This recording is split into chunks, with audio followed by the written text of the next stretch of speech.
দাঁড়িয়ে থাকে, আর হয়তো নিজেরাও যুদ্ধের ময়দানে শহীদ হয়ে যায়। এই জন্য আল্লাহ পাক এই যোদ্ধাদেরকে ভালোবাসেন। হাদিস নববীতে এইরকম হাজারো প্রমাণ আল্লাহ রাসূলের সাহাবায়ে কেরাম রেখেছেন। মুতার যুদ্ধের দিকে তাকান, ওই যুদ্ধে আল্লাহ হাবিব মুতার যুদ্ধে 3 জন ব্যক্তিকে সেনাপতি বানিয়েছিলেন। একটা যুদ্ধে নেতৃত্ব তো একজনই দেয়, কিন্তু রাসূলুল্লাহ মুতার যুদ্ধে 3 জনকে নেতৃত্বের বোঝা তাদের হাতে চাপাই দিলেন। এর মধ্যে একজন ছিলেন জাফর, হযরত আলীর ভাই। আল্লাহর হাবিব বলল, জাফর তোমাকে নেতৃত্ব দেওয়া হলো। জাফরের পর নেতৃত্ব নেবে আব্দুল্লাহ বিন রাওয়াহা।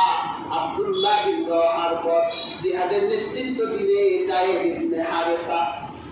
যায়েদ বিন হারেসা বলল, হে আল্লাহর রাসূল, আমার কোনো পরিবার পরিজন নাই, আপনি আমার বাবা, আপনি আমার মা, আমার বাড়ি যাওয়ার দরকার নাই, আমি এখান থেকে প্রস্তুতি গ্রহণ করলাম। হযরত জাফর বাড়ি চলে গেলেন, গিয়ে স্ত্রীকে বলল, স্ত্রী এই যে দেখো তলোয়ার উলঙ্গ করে ফেলেছি, যুদ্ধের ময়দানে যেতে হবে, যুদ্ধের মাঠে চলে যাই। স্ত্রী আঁচল আল্লাহর কাছে উঠাইয়া আল্লাহর কাছে দোয়া করলেন, হে আল্লাহ, আমার স্বামীকে যেভাবে আমি অক্ষত অবস্থায় মুতার প্রান্তরে পাঠিয়ে দিচ্ছি, আমার স্বামীকে অক্ষত অবস্থায় আমার বাড়ি ফিরাই দিও। তখন হযরত জাফর তার তলোয়ারের উল্টা অংশ দিয়ে স্ত্রীর শরীরে আঘাত দিলেন আর বললেন, স্ত্রী উল্টা দোয়া করো না, আল্লাহর হাবিব আমার নাম 1 নম্বরে বলেছে, কাজে আমি নিশ্চিত মুতার যুদ্ধে আমি শহীদ। সুবহানাল্লাহ। বেয়ার হাজিরিন, যখন রওনা হলেন, সন্তানগুলো কান্না করছে বাবা বাবা বলে, একটা বারের জন্য পিছনে তাকালেন না। যুদ্ধের ময়দানে গিয়ে সীসা ঢালা প্রাচীরের মতো জিহাদের ময়দানে দাঁড়িয়ে গেলেন। বিষাক্ত তীরের আঘাতে হযরত জাফর ছিন্ন বিচ্ছিন্ন হয়ে গেলেন। হাদিসের কিতাব এসেছে, কিতাবুল বুখারীতে কিতাবুল মাগাজিতে হাদিসটা এসেছে, যখন হযরত জাফরকে শহীদ করা হয়েছিল, তার হাতটা এক টুকরা হয়ে গেল, একদিকে তার হাত, তার আরেকটা হাত আরেক টুকরা হয়ে গেল, পা টুকরা হয়ে গেল। তার হাতেই ছিল জিহাদের ময়দানে যুদ্ধের পতাকা।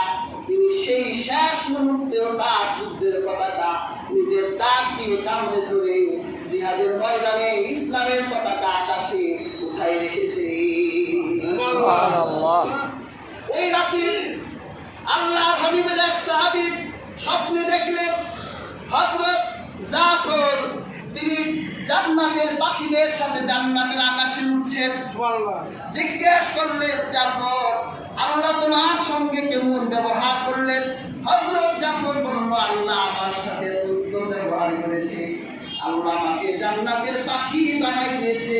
আমার স্ত্রীদেরকে বলে দিও কোনো চিন্তা করতে না, আমি তাদের জন্য জান্নাতের অপেক্ষায় আছি। বেয়ার হাজিরিন, এই হলো আল্লাহর হাবিবের সাহাবীদের যুদ্ধের ময়দানে সীসা ঢালা প্রাচীরের মতো তাদের সারিবদ্ধ পাতা। আর আব্দুল্লাহ বিন রাওয়াহা তিনি কেবলই বিয়ের ইজাব কবুল করে রাসূলুল্লাহর মজলিসে এসে বসেছে, আর রাসূলুল্লাহ তখনই বলছে, তুমি 2 নাম্বার সেনাপতি। কেবল ইজাব কবুল, স্ত্রীর সাথে দেখাও করে নাই, ইজাব কবুল করেই রাসূলুল্লাহ দরবারে এসে হাজির হলো, আর রাসূলুল্লাহ তাকে জিহাদের সেনাপতি বানাই দিলেন। তিনি যখন স্ত্রীর সাথে দেখা করার জন্য বাড়িতে এলেন, স্ত্রীকে বলল, আমি মুতার যুদ্ধে যাচ্ছি। স্ত্রী তার স্বামীকে একটা নজর দেখার জন্য অনুমতি চেয়েছিল, যে আপনি আমাকে একটু অনুমতি দেন, আপনি আমার ঘরে আসেন, একটা নজর আপনাকে দেখি। তখন আব্দুল্লাহ বিন রাওয়াহা বলেছিল, মা আমি তোমার ঘরে ঢুকে পড়লেই আমার হৃদয়ে তোমার মায়া ছেড়ে যাবে। রাসূলুল্লাহর মায়ার উপর যদি এই মায়া প্রভাব বিস্তার করে, তাহলে আমার দুনিয়া শেষ, আখিরাত শেষ। তাহলে আমি আপনাকে একটা বার দেখি, যাতে কিয়ামতের দিন আপনার চেহারাটা দেখে আমি আল্লাহর কাছে বলতে পারি যে আমি শহীদ আব্দুল্লাহ বিন রাওয়াহার স্ত্রী।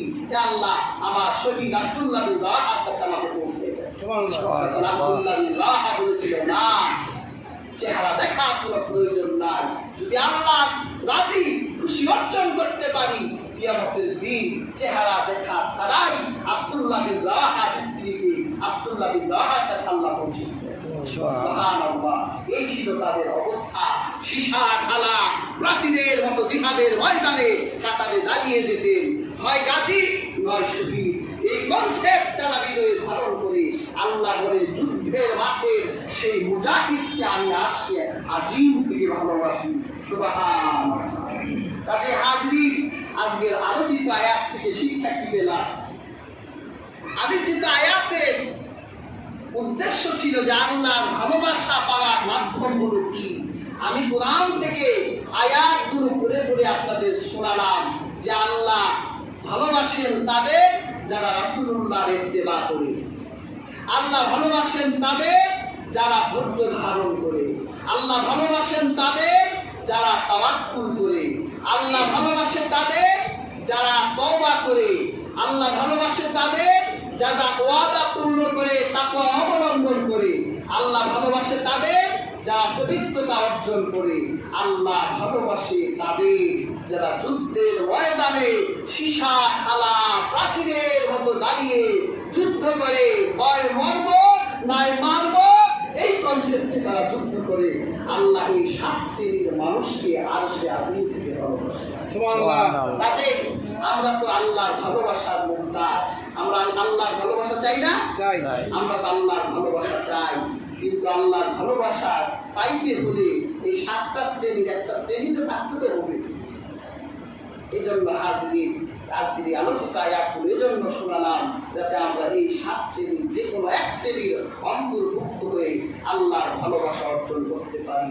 আল্লাহ সুবহানাহু ওয়া তাআলা আমাদের প্রত্যেককে সেই শক্তি ও সমর্থ হিম্মত দান করুন।